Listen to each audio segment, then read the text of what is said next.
네, 오밤중의 뉴스 함께하고 계십니다. 이번 순서는 이분 뉴스 강지호 기자와 함께하는 시간입니다.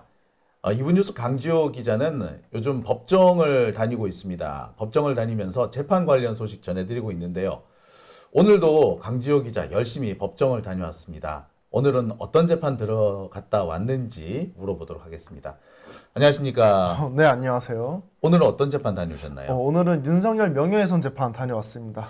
뉴스타파 대 윤석열 사건. 그렇죠. 야, 참. 전 사실 이 사건을 보면서 참 답답해요. 법학을 공부한 사람으로 정말 자괴감을 느낍니다. 내가 이런 설명을 하려고 법학 공부했나 싶을 정도의 사건이에요. 왜냐, 고위공직자의 직무수행과 관련된 의혹 제기나 또는 그 여러 가지 비판 이런 것들에 대해서는 명예훼손, 뭐 형사든 민사든 문제 제기를 할 수 없다라는 게 우리나라의 오래된 판례예요.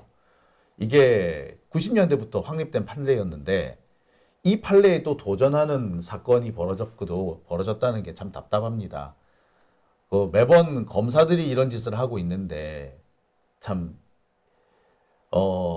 이 수구접해 정권이 들어설 때마다 이런 일들이 벌어진 걸 보면서 아니 왜 이 뻔한 법리를 가지고 이렇게 다툼을 벌여야 하나. 솔직히 말하자면 이것도 공소기각이 되어야 될 사건인데 참 당황스럽네요. 자, 오늘 뭐 내용 현장 다녀오셨는데 어땠나요? 오늘 분위기? 예, 오늘 같은 경우에는 증인으로 조우영이 나왔습니다. 이 조우영 증인 같은 경우에는 부산저축은행 관련돼 가지고 회장 사촌이다라는 이제 인물이고요. 그리고 이제 대장동 관련돼 가지고 이 대출 브로커를 했었던 인물입니다. 네, 그렇죠. 그 인물이 증인으로 나왔고 이제 오후에서는 이제 소정 조사가 들어가는데 이 재판장님이 뭐 뉴스타파 관련된 기사라든지 아니면 경향신문 기사라든지 뉴스버스 기사 그리고 녹취록들 관련해 가지고 어떤 부분이 허위인지 찌워달라고 요구했었던 서중 조사예요. 근데 이 부분에 대해서도 이제 판사님이 한마디 하십니다. 이거는 추후에 얘기를 말씀을 드릴 거고요. 마지막 뭘 말하느냐, 도대체 뭐가 문제라는 거냐, 문제가 되는 걸 꼭 집어달라. 그래야지 앞으로 재판할 거 아니냐, 그 얘기를 하는 건데 오늘 결국 찝지를 못했나 보군요. 제대로 찝지 못하고 이게 판사님이 원하는 것들은 이 줄을 치고 이 부분이 잘못됐습니다. 이 정도만 하고 넘어가면 되는데 서론이 너무 깁니다. 그러니까 이게 왜 잘못됐고 이게 왜 허위로 작성이 됐는지 너무 길게 설명해요. 판사님은 그런 걸 원한 게 아니라 그래서 여러 번 요구를 하거든요. 이거 서정조사 요번 하루만 하고 끝낼 게 아니라 또 할 거다. 오늘은 또 할 거다. 그러니까 그런 식으로 하지 말아라. 내가 요구한 게 그런 것들이 아니다. 라고 몇 번을 말씀을 하세요. 딱 집어서 이 부분에 대해서 재판하자. 이거 재판의 쟁점을 좁혀달라 이 말이거든요. 그렇죠. 근데 이게 이 얘기를 지금 벌써 몇 번째 하느냐면 제가 알기로도 벌써 4번째예요. 이 재판이 그 저번에 공소를 다시 해오라고 했거든요. 공소장 다시 써오라고. 써와라. 근데 오늘 같은 경우에도 공소장이 그래도 50장이 넘어요. 그래서 판사님이 공소장 기억이 안 나신대요. 너무 많아가지고. 뭔 말인지 말하니까. 그래서 이제 공소장을 진짜 다시 써야 되는 게 아닌가 이런 말씀도 오늘 하시더라고요. 사실 명예훼손 사건 같은 경우에 이게 과연 형사적으로 처벌해야 되느냐라는 의심도 지금 계속 들어요. 특히 공직자에 대한 명예훼손 사건은 과연 이 명예훼손에 해당이 되느냐라는 문제도 지금 거론이 됩니다. 왜냐하면 현재 우리나라에서 이 명예훼손 사건이 너무 악용되고 있다라는 점 때문인데 대표적으로 오늘 그런 어떤 그 내용이 그런 정황이 제일 드러나는 사건이 아니었나라는 생각이 드네요. 예. 오늘 결국에 오늘도 가장 핵심되는 얘기는 도대체 무엇이 허위라는 거냐, 허위가 무엇인지 꼭 집어라 이 얘기를 했다라는 거군요. 예, 맞습니다. 허위를 꼭 집어 달라. 그리고 이제 조우영 관련돼서는 이 조우영이 쭉 해왔었던 일들이 있잖아요. 대장동 대출이라든지 아니면 그 변호사 선임, 그러니까 커피 타줬냐 안 타줬냐 그 얘기를 또 했고요. 변호사 선임은 또 어떤 식으로 진행돼서 뽑았느냐, 자문 비용을 왜 줬느냐 이런 얘기를 쭉 했습니다. 이게 벌써 지금 재판이 꽤 여러 번 진행이 됐는데 아직까지 이 부분에서 한 발짝도 나가지 못하고 있다는 게 조금 안타깝기는 하네요. 제가 알기로 6번째인가 9번째 공판이라고 합니다. 근데 그 중에 4번이 어느 부분이 허위라는 거냐, 꼭 집어봐라, 집어봐! 라고 했는데 그 찝지를 못했다. 글쎄 이 검사의 자질의 문제인지 아니면 이 사건의 본질의 문제인지 조금 의심이 되네요. 이 본질에서 너무 벗어나면 능력이 좋은 사람도 뭐 아무 말 못 하잖아요. 그런 저는 이 검사님들이 이렇게 약간 우왕좌왕한다는 느낌을 받은 적은 없거든요. 그러니까 그냥 제가 싫은 것뿐이지. 근데 요번 검사님 같은 경우 약간 우왕좌왕하는 그런 느낌이 날. 우왕좌왕까지 해요? 예, 그래서 제가 이 필기할 때도 오늘 좀 우왕좌왕하는데라고 써놨습니다. 아, 오죽했으면 우왕좌왕하는 데라고 썼을까? 아, 그렇죠. 네. 자, 그럼 하나하나 좀 짚어보죠. 오늘 재판에서 증인이 나왔어요. 중요한 증인이 나왔는데 누가 나왔습니까? 조우영 증인이 나왔습니다. 아, 조우영 증인. 네, 이 조우영 증인 같은 경우에는 우리가 대장동 대출을 55억을 이제 받아준 거잖아요. 네, 1,055억. 아, 예, 1,000억이에요, 1,000억. 아, 맞아요. 1,000억. 10분 일로 갚으면 깎이면 그렇죠. 네. 1,000억을 받아줬는데 여기서 이제 중요한 게 이제 처음에 이강길이 이제 대장동 사업을 이끌어 나갔고 그다음에 조우영, 김영철, 남욱 이런 흐름으로 간단 말이에요. 근데 이 조우영 증인 같은 경우에는 대장동을 인수하려고 10억 3천만 원을 받았습니다. 낸 거죠. 근데 이 10억 3천만 원이 어떻게 구했느냐에 대한 얘기가 나왔는데 이 김양 혹시 아시나요? 김양. 네.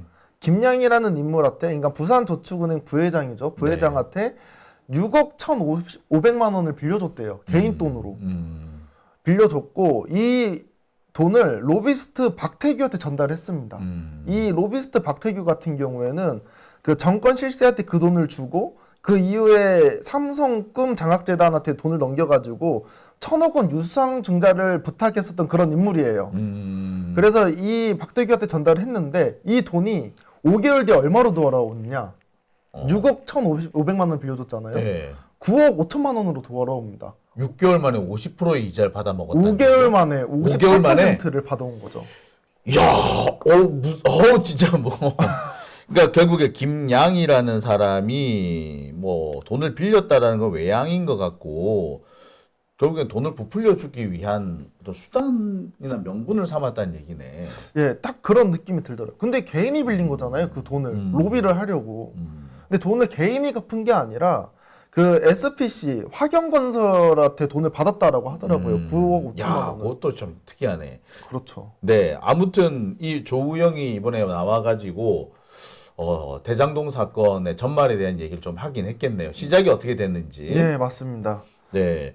시작이 뭐 그렇게 된 것 같고, 그래가지고 이제 문제는 그러다가 이제 부산저축은행 수사가 진행이 되면서 조우영이 검찰 수사를 받았다, 안 받았다, 이게 사실 문제가 될 것 같은데, 그래서 뭐래요, 그 부분은? 여기서 사실 가장 포인트는 이 조우영이라는 사람이 수사 대상자였는데 빠졌다가 가장 핵심적인 거거든요. 그렇죠. 근데 검사 측 같은 경우는 지속적으로 얘기하는 게 애초부터 수사 대상이 아니었다를 계속 얘기를 하는 거예요. 근데 이 사람 같은 경우에는 이 대장동 대출을 받았을 때도 그 쪼개기 대출을 받아줬었던 사람이거든요. 네. 그래서 원래 그 SPC 뭐 C7이라든지 나인하우스라든지 이런 업체들이 원래 수사 물망에 올라 있었던 상태였습니다. 네. 근데 이 기준이 갑자기 사라졌어요. 이 대장동은 빠졌단 말이에요. 수사에서 빠진 거죠. 근데 이 기준이 과연 박영수를 기준으로 해가지고 빠졌냐 빠지지 않았냐 이거를 논하는 건데 예. 검사 측에서는 지속적으로 이 수사 대상 자체가 아니었기 때문에 이 기사나 이런 것들이 잘못 써진 것이다 라고 주장을 하는 거죠. 수사 대상 자체가 아니었다.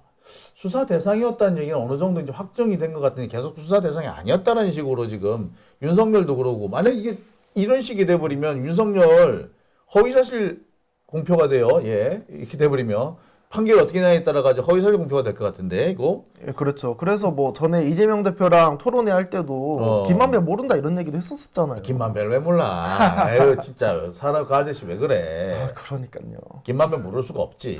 왜 몰라? 모른다는 게 말이 돼? 아휴. 참. 아무튼. 네. 자, 그래서 조우영 같은 경우 오늘 그래서 뭐라고 얘기를 합니까? 그래서 뭐 조영 같은 경우에는 그러니까 뭐 예를 들어서 오늘 같은 경우에 수사 대상이 아니었다. 근데 조우영이 실제로 불려가긴 불려갔잖아요. 실제로 불려갔죠. 그래가지고 이제 그 김만배를 통해 가지고 소개를 받지 않았습니까? 박영수 변호사를. 근데 이 박영수 변호사를 통해 가지고 커피를 마시고 오라고 얘기를 들었어요. 그러니까 박영수 변호사 커피 한 잔 마시고 와. 오늘은 가서 커피 한 잔 마시고 와. 그렇죠. 근데 여기서 이제 판사님이 찝은 게 뭐냐면 만약에 커피를 마시고 오라고 할 거면 변호사가 근거가 있지 않겠느냐. 그렇지. 그냥 속 없이 갑자기 커피 마시고 오라고는 안 하지 않았냐라고 얘기를 하더라고요. 뭐 검찰 말대로 맞다면은 야내 확인해 보니까 너 수사 대상 아니야. 그냥 참고인 단순 참고인이니까 뭐 수사 벌써 2번 받았고 하니까 이제 마무리 될 거야. 그러니까 오늘은 가서 커피만 마시고 와라고 한 건지 아니면은 김만배의 얘기처럼 야 사건이 없어졌어. 그러니까 오늘 커피 마시고 와라고 한 건지 이 부분이 명확해져야 되는데 그 부분에 대한 얘기는 오늘 나왔나요?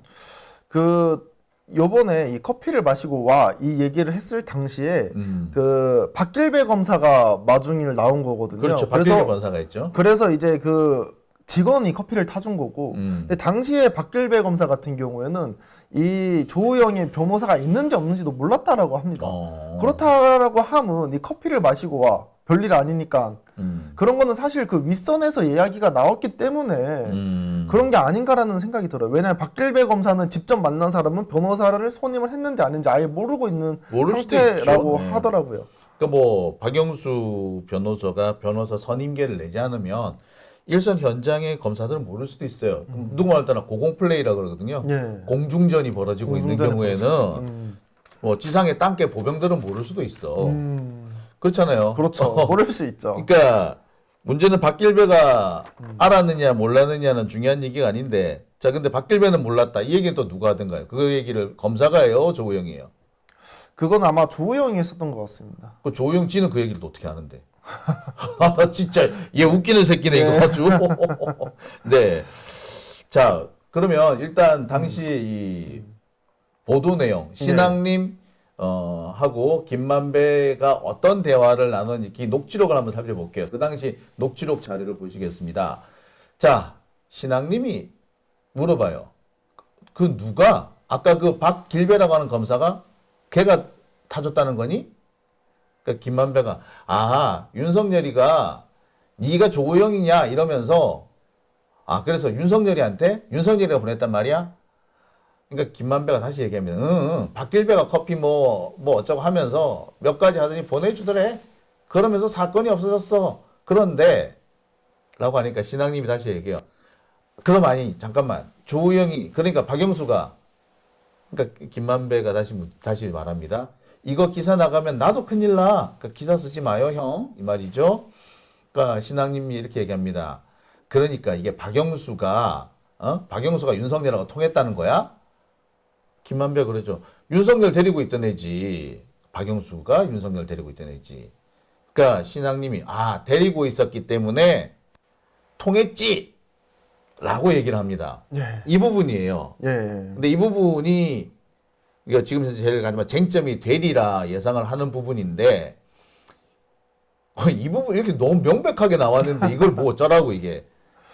그렇죠. 그래가지고 사실은 오늘 이 조우영은 오전에만 이제 했었던 거고 증언을 했었던 거고 오늘의 사실 가장 핵심은 오후에 이 서중조사가 사실 가장 핵심이기는 했습니다. 예, 어떻게 서중조사가 진행이 돼요? 이 서중조사 같은 경우에는 21년도 9월 15일 녹취록, 그러니까 김만배 신앙님 녹취록, 그리고 뉴스타파 기사, 그리고 9월 17일 김만배 신앙님 녹취록, 경향신문의 기사, 그리고 뉴스버스의 기사, 이 내용을 가지고 이게 허위인지 허위가 아닌지를 찝어달라고 한 겁니다, 판사님이. 어느 부분이 허위냐? 어느 부분이 허위냐. 그러니까 길게 말할 필요는 없는 겁니다. 그렇겠네요. 이 부분이 허위입니다라고 찝어주는 걸 원했었던 거예요. 그러니까 나중에 이제 그 찝어준 거를 놓고 맞네 안 맞네 공방을 벌이면 되니까. 그렇죠. 그 재판이 되게 이제 신속하게 처리가 될 수 있는 거죠. 그러니까 소송 지휘를 한 걸로 보이는데 검사가 그래서 어떻게 찝어주던가요? 우선 이 9월 15일 김만배 신앙님 녹취록 같은 경우에는 이 김만배가 녹취 자체를 허위로 했다라고 주장을 하는 거거든요. 허위를 했다? 이게 왜 그러냐면 이 선배님이 방금 보여주신 게 제가 알기로는 9월 15일 날 나온 그런 그 중에 일부분이죠. 녹취록의 일부인데 네. 이런 것들을 찍는 겁니다. 어떤 걸 찍냐면 그 김만배가 이거를 같이 녹취를 했었을 때 허위 사실을 노트 필기를 하면서 신영락에 말한다던가 아니면 이거 기사로 나면 큰일 날 거라고 말했다. 이런 것들 있잖아요. 그게 허위의 표식이라는 거예요? 왜냐면 이게 만약에 녹취록이 밖에 퍼지면 자기가 빠져나가기 위해서 이거 기사로 나오면 큰일인데 이런 것들. 그런 어거지가 다 있어. 그러니까 제가 우왕좌왕한다. 그리고 이제 뭐 녹취록 할지 모른다고는 했지만 이제 기에 속삭이면서 코칭해주는 부분. 이런 것들을 찝으면서 이 김만배가 명확하게 알고 있었다. 이 녹취록 하는 거 둘이 짜고 한 거다. 그래서 그 내용을 가지고 뉴스타파에서 보도를 한 거다라고 얘기를 하는 거거든요. 그러니까 녹취록 자체가 허위다. 그러니까 이게 연기다. 녹취록 자체가 연기다. 김만배가 연기한 거다라고 주장을 하는 거죠. 그러면 신앙님은 적어도 이 내용 연기라는 걸 알고 있거나 혹은 뭐 사전에 미리 공모를 해서 그렇죠. 연기를 했다, 짰다. 그 얘기를 하려면 이게 얘기가 되게 심각해져야 되는데 자료가 되게 많아져. 근데 제가 뭔 수로 그걸 입증하려고 그러죠? 제가 어마어마하게 이렇게 생략을 한 건데 사실 가장 중요한 부분 제가 방금 말했던 거 이 세 개인 거고 그 막 주저리 이렇게 거시적으로 이야기를 좀 많이 합니다. 그래가지고 뭐 알선수세 관련된 뭐 그런 이야기라든지 이거를 그 뭐 2분 15초 이하부터 듣겠습니다. 뭐 3분 15초부터 듣겠습니다. 이런 식으로 녹취록을 틀어줘요. 그래서 사실은 부분 편집이 돼 있는 거죠. 넘어가기 때문에. 그래서 이 추후에 얘기가 나오지만 변호사가 어떤 얘기를 하냐면 이거 이런 식으로 잘라서 듣지 말고 그리고 계속 검사 측에서 덧붙여서 얘기하니까 이런 식으로 하지 말고 이거 전체로 풀로 다 들으면 4시간밖에 안 걸린다. 다음번에는 4시간 다 들어보는 거 어떻습니까? 라고 물어봐요. 차라리 그렇게 하자. 싹 다 듣고 난 다음에 그 다음에 자르려면 부분을 잘라야죠. 그렇죠. 그래가지고 이렇게 단편적으로 들으면 김만배랑 신앙님이랑 같이 짬짬이 해가지고 이거를 조작한 거라고 생각할 수도 있는데 이거를 풀로 들으면 절대 안 그런다고 변호사가 말을 하거든요. 그렇죠. 그래서 판사님 같은 경우에도 이거 되게 비효율적인데 그렇게 하자라고 얘기를 합니다. 비효율적이지만 그렇게 해야 되겠다. 예, 그렇게 해야 되겠다라고 얘기를 해요. 그러니까 쭉 다 들었으니까 여기에서 어느 부분만 찝어라. 그렇죠. 몇 분 몇 초에 뭐라고 얘기한 부분, 이 부분을 범위를 정해라. 그러면은 그렇지. 차라리 그게 나을 수도 있겠네. 그렇죠. 근데 그거를 결국에 우리 검사님들이 안 했다는 얘기 아니에요? 검사님들이 이제 주저리 덧붙이는 거죠. 그러니까 그래서 바닥에 길었네 누구만. 그러니까 몇 번을 이제 커트를 치려고 합니다. 그냥 넘어갑시다. 내용 알겠으니. 그리고 이제 그런 부분에 대해서 덧붙일 필요 없습니다. 제가 원했던 게 그런 것들이 아닙니다라고 여러 번 얘기하는데 제대로 그런 서중 조사가 이루어지지 않습니다. 판사님이 원했던 그런 방법이랑. 그러니까 그럴 수밖에 없는 게 본인들도 뭐가 문제인지 모르는 거야. 뭐 문제인지 모르고 이 사건 자체가 정치적 선동을 위해서 윤석열의 정치적 입지를 위해서 만든 사건이기 때문에 생겨서는 안 되는 것을 만들었기 때문에 이런 상황이 생긴 거예요. 사실은 저는 이 사건이야말로 우리나라가 검찰이 없어져야 될, 검찰한테 수사권을 절대 줘서는 안 되는 대표적인 사건이라고 봅니다. 아니 도대체 그래서 뭘 시비를 걸겠다는 거야 도대체. 그러니까 처음 시작은 커피 타주지 않았다 이거 아니었어요. 원래 커피 타주지 않았다 그걸로 이제 들어보낸 거죠 사실은. 네. 명예훼손 재판으로. 근데 여기서 몇 가지 찝을 게 있어요. 제가 그때도 그 사건을 딱 그 검찰이 그렇게 공소장을 쓴다 뭐 그걸로 구속영장을 쳤다 그러길래 제가 웃으면서 뭐라 그랬냐면은 커피를 타줬다 안 타줬다 이게 명예훼손이 되느냐. 그러니까 명예훼손이라 함은 그 상대방의 사회적 평가를 저하시킬 수 있는 언행이어야 해요. 근데 커피 타줬다.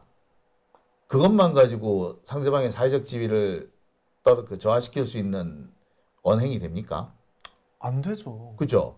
심지어 그 누구야 이 사람 얘기해서 좀 그렇습니다만 강용석 같은 경우에 그 조민 씨에 대한 허위 사실을 보도하면서 조민 씨가 빨간색 그 포르쉐를 타고 다닌다고 거짓말을 했어요. 그런데 이게 이제 법정에서 뭐라고 얘기하게 됐냐면 조민이 빨간색 포르쉐 타고 다닌다는 거 그리고 허위이라고 하더라도 그게 왜 명예훼손이 되느냐라고 어거지를 써요. 어거지. 근데 그 공직자의 딸이 비싼 차를 타고 다닌다라는 취지잖아요. 그렇죠. 그럼 당연히 명예훼손의 의미가 분명히 담겨 있는데, 자, 그거를 판사가 또 받아줘요. 받아줍니까? 예. 그래서 결국에 강용석 그걸로 무죄 나와. 그런데 그 조민 씨는 근데 개인이잖아요.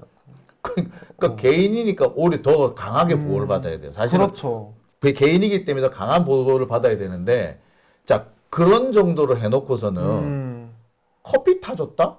그게 왜? 그러니까요. 그러니까 이제 그래서 제가 뭐라고 했냐면 이 사건 성립 자체가 안 된다. 그렇게 얘기를 했는데 그러니까 검사들이 이제 이걸 확대를 한 거예요. 뭘로 확대를 한 거다? 이게 이 녹취록 자체가 그 쇼다. 그래야지 이게 그 전체적인 얘기가 되는 거예요. 그래서 커피 타줬다는 것은 일부분에 속하고 그것도 전체 그것만 가지고는 명예훼손의 의미가 없으나 이게 거짓말이라는 것 자체가 전체를 거짓말이라고 볼 수 있는 단초가 된다. 이렇게 몰고 가고 싶은 거야 지금. 그래서 김만배 쪽 변호사 이런 얘기합니다. 전체를 다 들으면 절대 그러한 내용들이 아니다. 되게 자연스러운 얘기가 있고 왜 최순실 이야기도 나오고 박근혜 이야기 나오고 그냥 나이 드신 분들 그냥 얘기하는 것처럼 나오냐.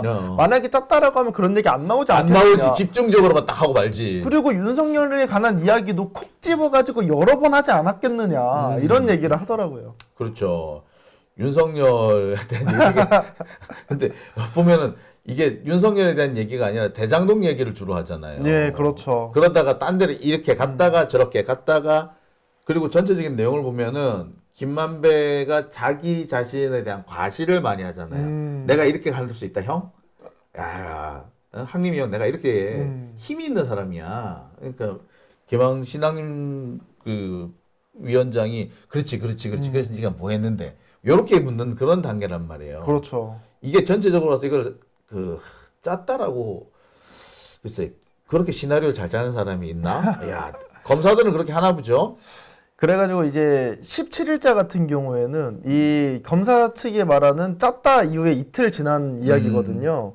거기는 이제 언론 대응은 어떻게 할 것이냐, 그러니까 단일화 어떻게 할 것이냐, 그리고 우리 뭐 휴대폰이라든지 자료라든지 이런 것들을 파기를 해야 된다. 그러니까 보안을 열심히 해야 된다라는 이야기. 그리고 뭐 뉴스버스 관계를 정립해야 된다. 그러니까 뉴스버스랑 관계를 좋게 해야 된다. 왜냐하면 언론 플레이나 이런 것들 하기를 위해서 뭐 이런 얘기를 하거든요. 그리고 이제 뭐 대장동 이익 뭐 100억을 이제 줄 거고 뭐 언론 만든다는 이야기는 뭐 여러 번 했으니까 이제 그런 이야기가 이 17일 날 주로 이루어지기 때문에 이 15일 날 이렇게 짜고 한 것들이 아니냐 그런 이야기가 나오는데 우선 이 내용들 자체도 보면 이 검사 측 같은 경우에는 뭔가 뭐 언론을 만들고 뭐 하고 되게 이렇게 비밀스럽게 진행한다는 것처럼 얘기를 하는데 이제 변호사 측 이야기를 들어보면 이러한 이야기들이 사실 그냥 뭐 통상적으로 이런 이야기들을 하는 것들이 아니냐라는 이야기를 하더라고요. 뭔가를 막 꾸며내서 한 거는 아니다. 그렇지. 근데 결국에 그러니까 검찰이 도대체 어디가 허위인지를 찝어내지를 못한 거네요. 그렇죠. 근데 그래서 그것 때문에 판사님이 되게 짜증냈겠는데 오늘이 몇 번째야 벌써. 아마 6번째 공판인가로 기억하는데. 그러니까 근데 꼭 찝어달라. 뭐가 문제라는 거냐, 어디가 허위라는 거냐 찝어달라고 한 게 내가 기억하기로 그것보다는 벌써 4번째예요. 근데 또 이 헛소리를 했으면 되게 짜증냈겠는데요. 그렇죠. 그런데 사실 여기서 가장 중요한 내용은 뉴스타파가 지금 피고인 아닙니까? 네. 그래서 뉴스타파 기사를 중점적으로 잘 찝어줘야 되는데 오히려 뭐 뉴스버스라든지 경향신문 같은 경우에는 이렇게 찝어서 잘 하거든요. 근데 뉴스타파 같은 경우에는 뭔가 빨간색 줄을 치면서 이 부분이 허위입니다, 저 부분이 허위입니다 이런 식으로 안 하고 약간 거시적으로 합니다. 김만배랑 신앙님 녹취록 이런 것들이 허위이기 때문에 뉴스타파가 전체적으로 보도한 내용은 허위다 이런 식으로 좀 거시적으로 이야기해요. 딱딱 집어서 얘기하는 게 아니라. 경향신문 보도는 이미 기소가 안 됐어요. 저 안 됐죠. 뉴스버스 기사도 기소가 안 됐어요. 그렇죠. 뉴스타파 뉴스 기사만 기소가 된 거거든요. 그렇죠. 그랬으면 거기에 뭐가 허위다라고 찝어줘야 되는데 찝지는 못하고 두루뭉술하게 전체적으로 봐서 어쩌고 저쩌고. 사실은 가장 핵심적으로 나와야 되는 게 뉴스타파가 어떻게 보도했고 어떻게 명예훼손을 했는지에 대한 게 딱 나와야 되는데 그게 가장 두리뭉실한 거죠. 이게 참 이게 어디가 허위냐 그래 꼭 찝고 그러면 이것이 허위가 아니라는 증거. 그러니까 예를 들어서 이제 뉴스타파에서는 이게 보도를 했으니까 보도를 했는데 니들은 그럼 이게 허위라고 하는데 왜 니들은 이걸 허위라고 믿지 않고 보도를 하게 됐느냐. 그 경위를 설명하라고 되는 거예요. 그러고 난 다음에 다시 야 얘기 들어보니까 허위 아닌 것 같은데 허위라는 증거 있니? 라고 다시 물어볼 겁니다. 그렇게 되면 이제 공방이 왔다 갔다 진행이 되면서 어느 정도 이거 사실관계가 확인이 될 것이고 진위 여부도 어느 정도 드러나는 겁니다. 그러면 판사가 이걸 가지고 판결 내리겠다. 뭐 대체로 절차는 그렇게 잡고 있는데 자 어디를 찝어달라고 하는데 찝어주지를 못하고 있다. 그렇죠. 그러니까 뉴스타파 쪽은 잘 찝지 못하고 나머지는 찝기는 찝는데 너무 이렇게 서론이나 이렇게 말이 길고 하니까 이제 판사님이 짜증이 난 거죠. 그래서 판사님이 이런 얘기를 합니다. 끝단에 뭐라고 얘기를 하냐면 제가 재판 진행을 잘 못한 것 같습니다. 제가 진짜 그랬어요. 내 탓이다. 내 탓이다. 제가 제안을 했던 게 이런 것들이 아니었거든요. 서정 설명했던 것을 다시 이렇게 쭉 말하는 거를 원치 않았어요. 제가 제대로 제어하지 못했습니다. 이렇게 얘기를 해요. 얼마나 답답하면은 아유 그래 내 탓이다. 내가 잘못했다. 뭐 이렇게까지 했을까 하는 생각이 드네요. 그렇죠.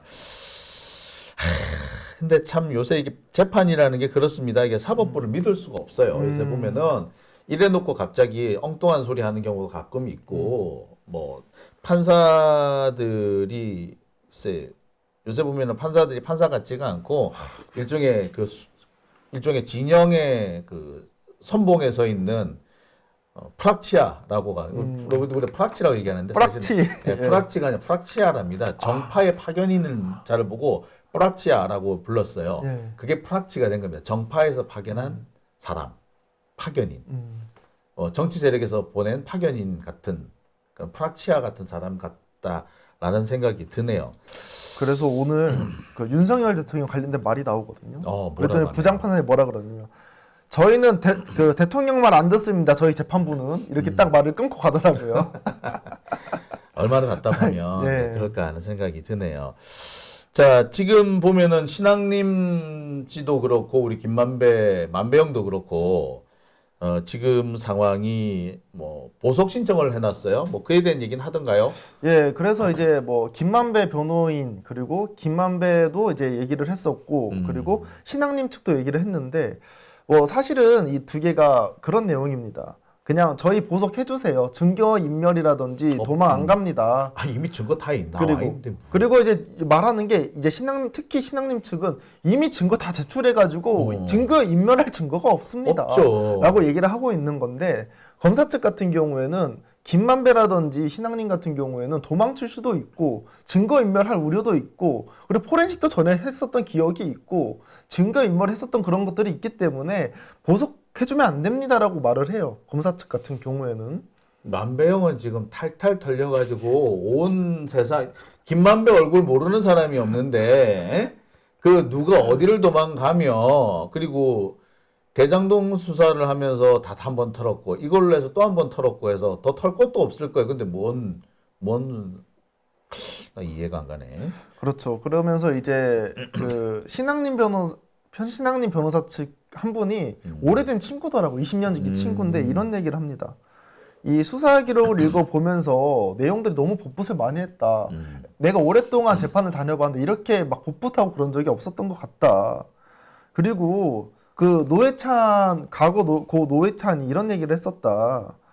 이 법 앞에 만명이 평등하다라는 이야기를 했다.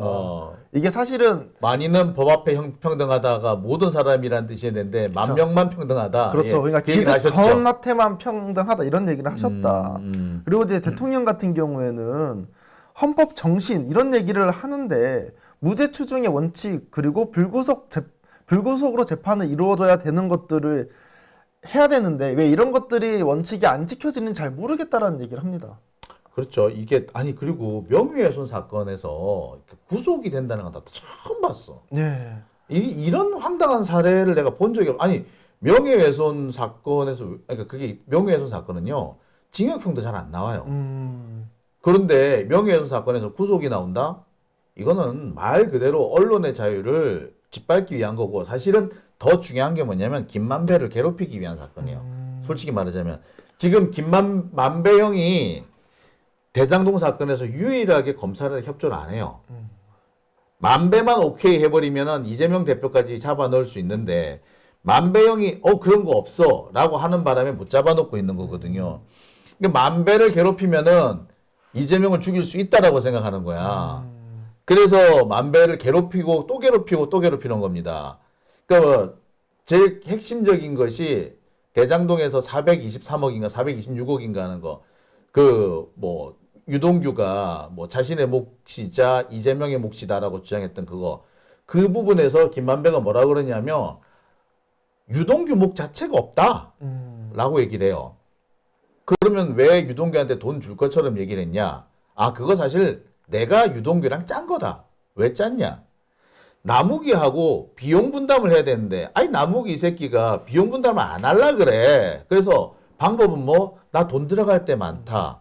내 그 수익 중에 상당 부분 유동규한테 뺏겨야 될 부분이야. 사실 몰래 약속한 게 있었어. 요 얘기를 했다는 거예요. 그러면서 유동규한테 야, 내가 이렇게 해야 되니까 동규야 너 말 좀 맞춰줘라 라고 했다는 거예요. 그게 그 423억의 진상이다. 그러면서 실제로 보면 여러 과정에서 보면은 유동규한테 돈을 안 주려고 그래. 김만배가. 이상하게 주기로 했으면 줘야지 왜 안 줄까? 사실상 내용을 그렇게 보고 나면 얘기가 딱 떨어지는 거예요. 네. 아무튼 김만배가 이렇게 주장하고 있기 때문에 이재명 대표를 잡아 넣을 수가 없는 거야. 절대로. 오히려 지금 남아있는 재판도 과연 이게 진행이 될 수 있을까 싶을 정도의 상황이 되는 거예요. 그러니까 만배만 잡아 넣으면 자기들 해결이 되는 거야. 그러니까 이 김만배 씨를 계속 괴롭히는 거네요. 그렇죠. 만배를 괴롭히기 위해서 이 사건도 만들어낸 거예요. 사실은 검찰로서는. 뉴스타파도 중요하지만 이렇게 무리수를 둔 이유는 만배를 괴롭히기 위한 거였던 겁니다. 근데 김만배 그분이 재판 6개 받고 있다라고. 네. 자기도 지금 무슨 재판 해야 되는지 모를 거야. 그러니까 이게 뭐겠습니까? 검찰이 누구 하나를 괴롭히려고 마음먹으면 이렇게 재판을 또 걸고 또 걸고 이번에 또 이재명 대표 또 재판 기소를 제기했죠. 예, 그러면 재판 5개예요. 네. 나도 지금 재판이 3개야. 나도 재판이 3개야. 아유. 그게 언제 그 3개가 생겼느냐? 전부 다 내가 한동훈한테 재판 이기고, 네. 한동훈 재판 이기고 난 다음에 그 다음 달부터 갑자기 여기 갑자기 기소가 되기 시작을 하는 거예요. 그게 벌써 3개나 되죠. 그게 3개가 된 거예요, 지금. 내가 화딱지가 나가지고, 이 얘기 나도 판사한테 가서 할 거야. 아우, 나쁜 씨. 그러니까 지금 그래서 만배형이 이 보석이 되는 게 중요한 게 이 사람이 나오면은 무슨 말을 할지 몰라 이제. 보세요 지금 윤석열 흔들리고 있잖아. 많이 흔들리고 있죠. 여기서 만배형이 중요한 쇼킹한 뭔가를 턱 터뜨려봐. 얘기가 틀려져요. 그러니 틀어맞고 싶겠지. 그래서 어떻게 보자면 만배형이 보석 나오는 게 중요한 걸 수도 있어요. 근데 아직은 보석 얘기는 없나 보죠? 예, 보석을 언제 딱 할 건지는 얘기가 안 나왔고 우선 공판 진행은 12월 10일 날 계속 진행될 거다. 아마 한 3주 뒤에 진행된다라고 말씀하시더라고요. 예, 참 씁쓸하기도 하고 화가 나기도 하고 그러네요. 요즘 재판 가다 보면 이제 분노할 일밖에 없어가지고 뭔가 좋은 소식 좀 전해드려야 되는데 저도 요즘에는 감정에 복받쳐서 막 얘기를 하더라고요. 방송을 할 때. 예. 오죽 나만 하겠어 뭐. 그러니까 선배님을 좀 더 따라 가야 되는데. 예. 네. 근데 고생 많이 하셨고요. 네. 이번 주는 이제 그 특별한 사건이 이제 없죠. 이게 목요일 날 원래 그 박종훈 대령 결심이 있는데 네. 그 재판은 제가 참석하고 여기 출연은 못할 것 같습니다. 네. 네. 알겠습니다. 박정훈 대령 재판이니까 조만간 있군요. 예. 그렇죠. 아마 이번 주 목요일로 알고 있습니다. 네, 그 얘기는 어제 우리 대호 씨도 와서 했어. 저도 대호가 알려줬습니다. 그랬군요. 예. 자, 그러면은 이번 주는 아마 오늘만 봐야 될 것 같고, 그럼 네. 다음 주에 네. 또 재판 소식, 생생한 현장 소식 가지고 와주시기 바랍니다. 네, 알겠습니다. 자, 오늘 고생하셨습니다. 고생했습니다. 네.